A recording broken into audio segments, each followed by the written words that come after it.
Alors comment Béziers se prépare à ce premier match du 15 de France?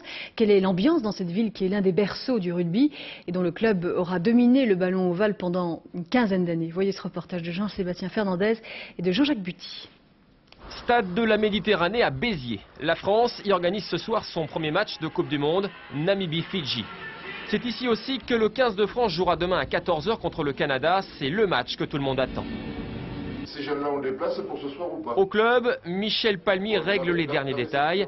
Palmier est une figure du club, 6 fois champion de France avec Béziers. Il a en charge le dossier Coupe du Monde depuis 1 an et demi. Et à l'époque... Personne ne voulait trop de ces matchs de la Coupe du Monde parce que les gens pensaient qu'on ne remplirait pas les stades. Bon, moi j'ai profité de l'opportunité pour le demander. Bon, et puis la Fédération française de rugby nous a octroyé ce match à Béziers. Et puis aujourd'hui, vu l'engouement que ça suscite, c'est quand même une bonne chose.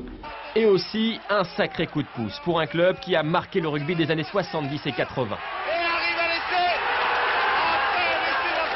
10 boucliers de Brennus, entre 71 et 84, une génération de joueurs exceptionnels. Voilà pour le passé glorieux de l'AS Béziers.